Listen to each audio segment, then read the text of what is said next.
Welcome back. आप देख रहे हैं जागो भारत। इस वक्त की बड़ी खबर आपको बता दें, मराठा आरक्षण को लेकर कैबिनेट की उप समिति की आज बैठक होने वाली। महाराष्ट्र में आज कैबिनेट की उप समिति की मीटिंग होगी। सुबह 10 बजे कैबिनेट उप समिति की बैठक होने वाली है। 1 बजे समिति के अध्यक्ष चंद्रकांत पाटिल प्रेस कॉन्फ्रेंस भी करने वाले। मराठा आरक्षण की मांग लगातार उठती जा रही है और भूख हड़ताल पर इस वक्त मराठा आरक्षण के तमाम संगठन के लोग बैठे हुए हैं। अब देखिए, फिलहाल आपको बता दें इसको लेकर के मराठा आरक्षण की मांग को लेकर कैबिनेट उप समिति की मीटिंग होने वाली और आज ये मीटिंग 10 बजे के करीब शुरू होगी।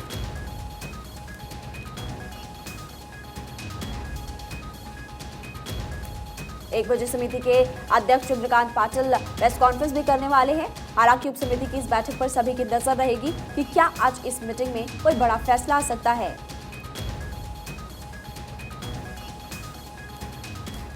और चलिए अब आपको इस पूरी खबर को लेकर और ज्यादा विस्तार से जानकारी देते हैं, क्योंकि अखबारों में आज इसका जिक्र किया गया है। सभी अखबारों में इसके बारे में जानकारी दी गई। मराठा आरक्षण, महाराष्ट्र में आज से हड़ताल का आह्वान किया गया। हर गांव में भूख हड़ताल का आह्वान किया गया है। एक्टिविस्ट मनोज जरांगे के आह्वान पर हड़ताल प्रदर्शनकारियों को नुकसान हुआ तो सरकार उसकी जिम्मेदार होगी। आंदोलन का तीसरा चरण 31 अक्टूबर से होने वाला है। जरांगे ने डॉक्टर से जांच करने से इनकार किया है। दैनिक भास्कर में इस खबर को प्रमुखता से बताया गया है। पूजा, आपके अखबार में क्या है?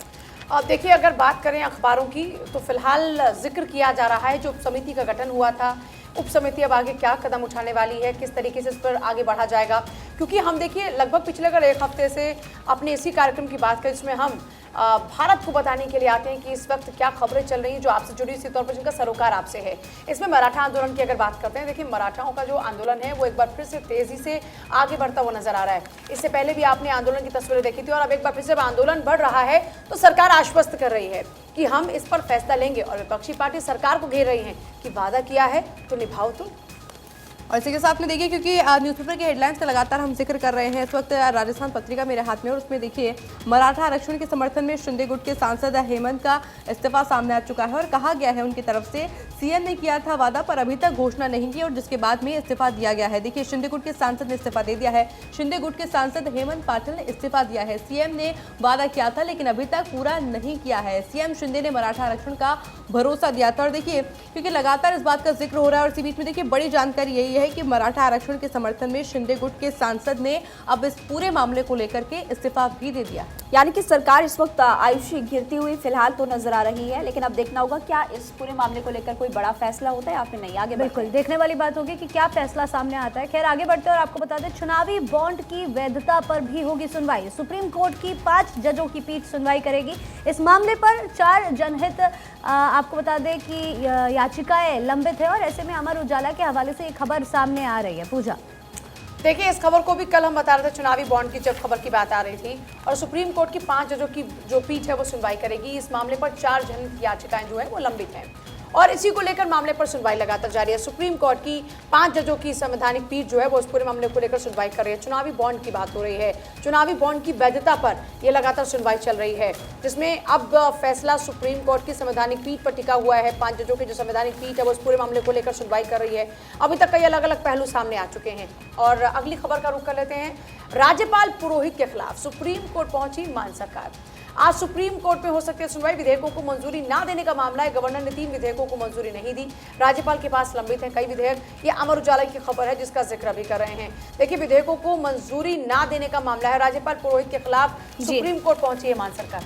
अच्छा, दैनिक जागरण की अगर बात करें, सुप्रीम कोर्ट पहुंची मान सरकार तो राज्यपाल का रुख पड़ा नरम। राज्यपाल ने विधानसभा सत्र को अवैध बता विधेयकों को मंजूरी न देने की बात कही थी। मुख्यमंत्री मान को पत्र लिखकर कहा परामर्श के बाद जल्दी ही फैसला लेंगे। आगे बढ़ते, सिसोदिया की जमानत पर सुप्रीम फैसला होने वाला है। आज सुप्रीम कोर्ट आज फैसला सुनाएगा। ईडी और सीबीआई केस में बेल पर फैसला आने वाला है। आयुषी, और देखिए, इसी के साथ आगे बात की जाए, 17 अक्टूबर को सुप्रीम कोर्ट ने फैसला सुरक्षित रख दिया था और अमर उजाला के अंदर इस खबर को प्रमुखता के साथ में दिखाया गया है। ईडी और सीबीआई केस में बेल पर ये फैसला आएगा और ऐसे में देखना होगा कि 17 अक्टूबर की बात की जाए तो फैसला सुरक्षित रख लिया गया था, क्योंकि लगातार हम देखें कि मनीष सिसोदिया की मुश्किलें लगातार बढ़ती जा रही है। उसके बाद में संजय सिंह की, ऐसे में क्या कुछ तस्वीरें निकल के आएंगी, क्योंकि काफ़ी समय से अगर आयुषी बात की जाए तो काफ़ी समय से इंतजार किया जा रहा था। मनीष सिसोदिया की तरफ से तमाम दलीलें की जा रही थी पर अभी तक कोई फायदा हो तो दिखाई नहीं दिया। कोई फायदा होता हुआ दिखाई नहीं दे रहा है। इनफैक्ट मुश्किलें यहाँ पर आम आदमी पार्टी के लिए भी बढ़ती हुई ही नजर आ रही है। लगातार पूजा न केवल मनीष सिसोदिया बल्कि उनके और भी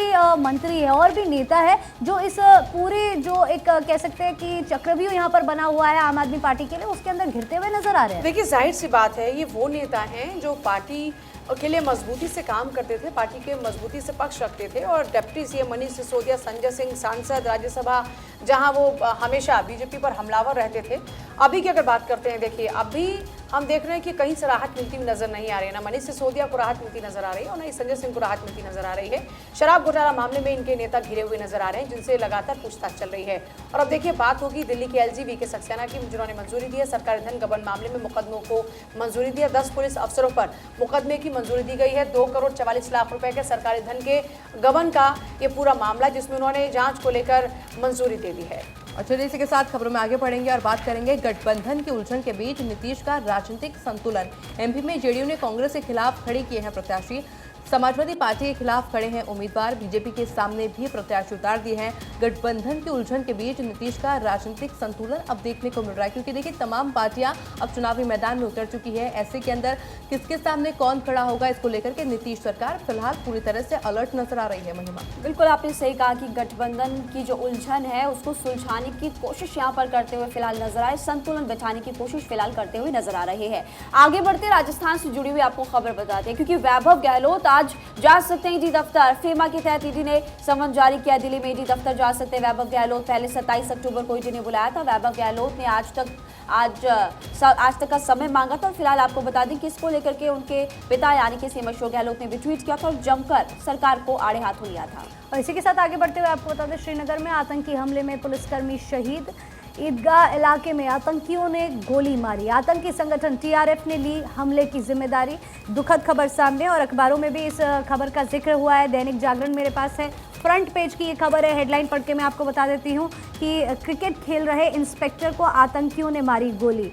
श्रीनगर में रविवार को आतंकियों ने ईदगाह मैदान में युवाओं के साथ क्रिकेट खेल रहे जम्मू कश्मीर पुलिस के एक इंस्पेक्टर को गोली मार दी। घायल इंस्पेक्टर मसरूर अहमद वानी अधिकारी को तुरंत अस्पताल ले जाया गया, जहां उनकी हालत गंभीर बताई जा रही थी और उन्हें सामने से 3 गोलियां आंख, पेट और गले पर मारी गई, जिसका बदला भारत देखिए जरूर लेगा। और चलिए आगे बढ़ रहे हैं, बात जम्मू से। सीमा से 5 किलोमीटर के दायरे में पटाखे बेचने और उपयोग करने पर रोक है। क्रॉस बॉर्डर फायरिंग के मद्देनजर यह फैसला लिया गया है। और ये अमर उजाला की खबर देखिए, सिक्योरिटी पर्पस से कई दफा फैसले लिए जाते हैं और ये फैसला भी सिक्योरिटी पर्पस से ही लिया गया है कि पटाखे नहीं चलाए जा सकेंगे इस दायरे के अंदर। अब क्योंकि आमतौर पर देखिए आप जानते हैं कि फायरिंग शुरू जाती है तो पटाखों के ऐसा ना हो कि वहम में वहां से फायरिंग हो जाए और पता ना चले, इसलिए सुरक्षा के लिहाज से कदम उठाया गया। अब बिल्कुल इसी के साथ आगे बढ़ेंगे। प्रदेश में 5 साल में सियासी जमीन तलाशने की 124 पार्टियां अब सामने आ चुकी है और इनमें ABCD VIP नाम अभी तक 40 से 45 ही सक्रिय हैं। आज़ादी के बाद में देखिए इमरजेंसी लगने तक 2 से 6 दल जो है वो चुनाव लड़ते थे। 15 जिलों में ऐसे भी थे जहां 2 से 3 दलों के प्रत्याशी थे। नई पार्टियों का तातों की अगर बात की जाए 1990 में चुनाव साथ में लड़ा गया था और तब से लेकर अब तक की अगर बात की जाए तो 100 दल प्रदेश के सियासी रण में उतर चुके हैं। महिमा, देखिए 102 दल थे और साथ ही आपको बता दें कि यहाँ पर 50 साल का जिक्र हम करें। प्रदेश में 50 साल में सियासी जमीन तलाशने के लिए 124 पार्टियां फिलहाल जुट रही। आगे बढ़ते हैं, आ गया गर्म कपड़ों का वक्त। आज से गिरेगा दिल्ली NCR का पारा। हम मौसम की जानकारी आपको दे रहे, ठंड बढ़ती जा रही है, बदलेगी हवा की दिशा और छा सकती है धुंध। अमर उजाला में इस खबर को लेकर प्रमुखता से जानकारी दी कि सुबह सुबह अगर आप निकलते होंगे अपने घर से बाहर तो सर्दी का एहसास आपको हो जाएगा। सर्दियां शुरू होने वाली है और फिलहाल मौसम विभाग की तरफ से भी इसको लेकर अलर्ट जारी किया गया है। मुझे समझ नहीं आ रहा महिमा, आप क्यों कह रही हैं कि आने वाले समय में तापमान गिरता हुआ और धुंध नजर आएगी, क्योंकि हम लोग देखिए सुबह सुबह आपके पास यहाँ आते हैं खबरें बताने के लिए और सुबह हम सबको धुंध नजर आती है। हम तो चलिए नोएडा से आते हैं, NCR रीजन की यहाँ पर बात करें। पूजा, आप तो दिल्ली से आती है, किस तरह का अभी फिलहाल वेदर देखने को मिल रहा है? देखिए मौसम में ठंडक महसूस की जा रही है। हालांकि दिल्ली में कई इलाकों के अंदर जो AQI का स्तर है बहुत ज़्यादा ख़राब है। दिल्ली का जो दम है वो घुट रहा है और यहाँ देखिए मेरे पास अमर उजाला भी, जिसमें यही जो दिल्ली का दम घोटू हवा है उसका जिक्र किया गया हेडलाइन के साथ में।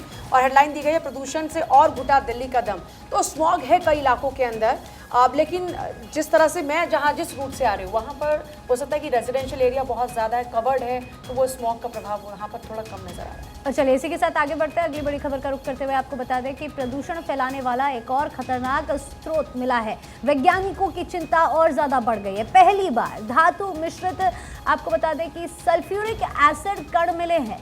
अंतरिक्ष कचरे, उपग्रह और साथ ही साथ रॉकेट धरती का सुरक्षा चक्र भेद रहे हैं। पृथ्वी के तापमान, त्वचा और आंखों पर हो रहा है असर। 2030 तक 50,000 से भी अधिक उपग्रह लॉन्च होंगे। इनका बहुत सा मलबा वापस लौटेगा। जिस तरह से अभी पूजा इस बात का जिक्र कर ही रही थी कि किस तरह से AQI खराब होता जा रहा है, प्रदूषण दिन ब दिन बढ़ता जा रहा है। इसी बीच अब वैज्ञानिकों की टेंशन जो है वो और ज़्यादा बढ़ती हुई नज़र आ रही है इस नए कह सकते हैं डिस्कवरी के बाद। और चलिए आगे बढ़ रहे हैं। छोटे शहरों कस्बों के लिए ई बस सेवा। इसी साल PM ई बस सेवा शुरू होगी। जिला मुख्यालय और कस्बे ई बस से जुड़ेंगे। ई बस से शहरों में प्रदूषण कम होगा। पहले चरण में 29 शहरों को जोड़ा जाएगा। यात्रियों को हर 90 मिनट में ई बस मिलेगी। ये दैनिक भास्कर की खबर है। देखिए, बढ़ता प्रदूषण एक बड़ा चैलेंज है। इस बीच ई बस की दिशा में कदम बढ़ाया जा रहा है। और चलिए आगे बढ़ेंगे। विजय चौक पर ट्रैफिक डाइवर्ट एडवाइजरी अब जारी की गई है। सरदार वल्लभ भाई पटेल की जयंती पर रूट डाइवर्ट होगा। मेरी माटी मेरा देश अमृत कलश यात्रा निकाली जाएगी, जहां विजय चौक पर 2 दिन 12-12 घंटे ट्रैफिक डाइवर्ट रहेगा। आज और कल सुबह 9 बजे से रात 9 बजे तक ट्रैफिक डाइवर्ट रहने वाला है। लोगों के लिए ट्रैफिक पुलिस ने ये एडवाइजरी जारी भी कर दी है।